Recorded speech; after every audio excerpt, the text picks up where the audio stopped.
오늘 말씀은 요엘 3장 1절에서 13절까지 말씀입니다. 7절에서 13절까지만 읽도록 하겠습니다. 보라, 내가 그들을 너희가 팔아 이르게 한 곳에서 일으켜 나오게 하고 너희가 행한 것을 너희 머리에서 돌려서 너희 자녀를 유다 자손의 손에 팔리니 그들은 다시 먼 나라 스바 사람에게 팔리라. 여호와께서 말씀하셨느니라. 너희는 모든 민족에게 이렇게 널리 선포할지어다.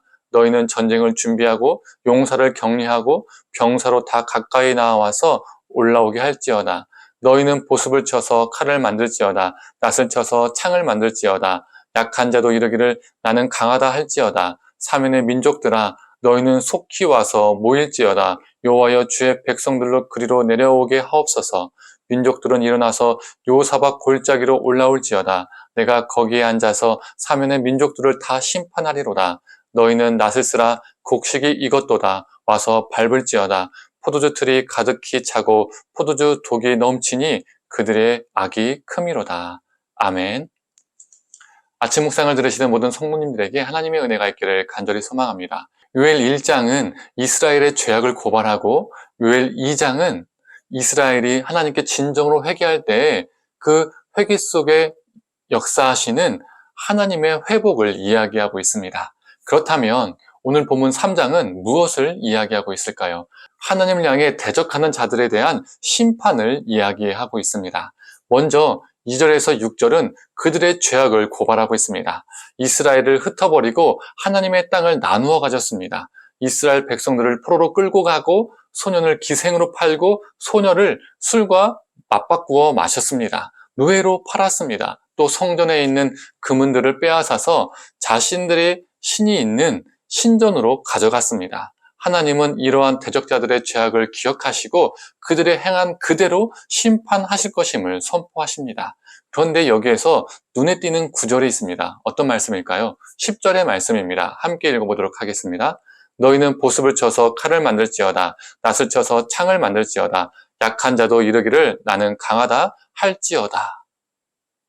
이 말씀이 어떤 말씀과 비슷합니까? 이사야 2장 4절과 미가야 4장 3절 말씀과 정말 비슷합니다. 한번 제가 읽어보도록 하겠습니다. 먼저 이사야 2장 4절의 말씀입니다. 그가 열방 사이에 판단하시며 많은 백성을 판결하시리니 무리가 그들의 칼을 쳐서 보습을 만들고 그들의 창을 쳐서 낫을 만들 것이며 이 나라와 저 나라가 다시는 칼을 들고 서로 치지 아니하며 다시는 전쟁을 연습하지 아니하리라. 이번에는 미가서 4장 3절 말씀을 읽어보도록 하겠습니다. 그가 많은 민족들 사이의 일을 심판하시며 먼 곳 강한 이방 사람을 판결하시리니 무리가 그 칼을 쳐서 보습을 만들고 창을 쳐서 낫을 만들 것이며 이 나라와 저 나라가 다시는 칼을 들고 서로 치지 아니하며 다시는 전쟁을 연습하지 아니하고. 오늘 요엘 말씀과 조금 전에 읽었던 이사야, 미가야 말씀이 상당히 비슷합니다. 왜 비슷합니까? 이 비슷한 단어가 나오기 때문입니다.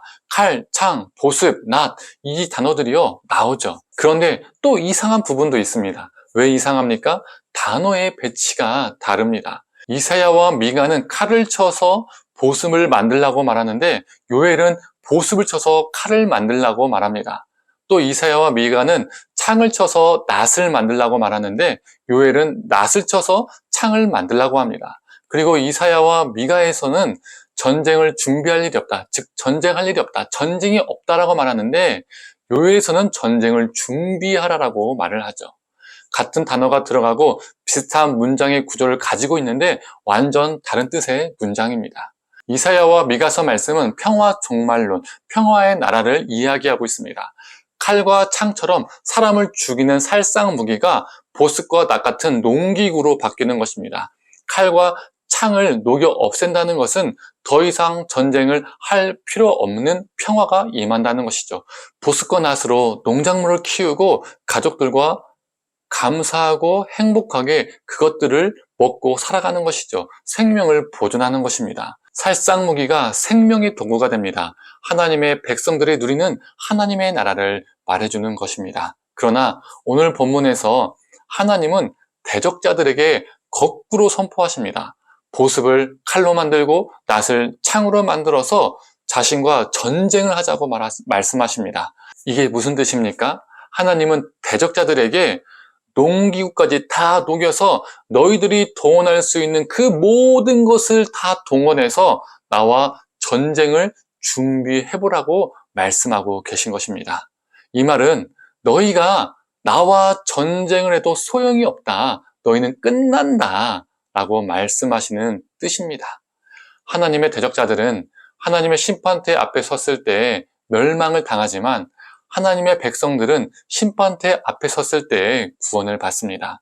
하나님의 대적자들은 하나님을 향하여 전쟁을 준비하지만 하나님의 백성들은 더 이상 전쟁을 준비할 필요가 없습니다. 하나님의 대적자들은 자신들의 나라가 망하지만 하나님의 백성들은 평화의 나라에 거하게 됩니다.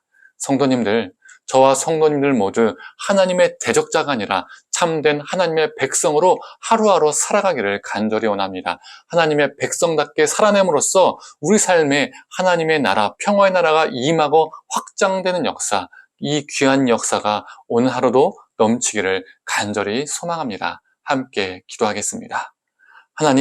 하나님을 대적하는 자에게는 여호와 하나님과 전쟁할 준비할 것밖에 남지 않았음을 보게 됩니다.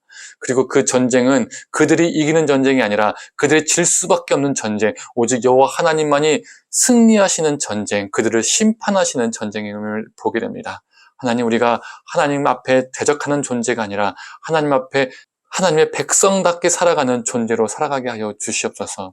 하나님의 나라, 그 평화의 나라를 정말 매 순간마다 오늘 하루도 경험케 하여 주시고 우리 삶을 통해서 하나님 나라가 임하게 하여 주시고 궁극적인 그 하나님 나라를 우리가 늘 바라보며 소망하며 살아가는 우리가 되게 하여 주시옵소서. 모든 걸 감사드리며 사랑에 만나신 예수님의 이름으로 기도드립니다. 아멘.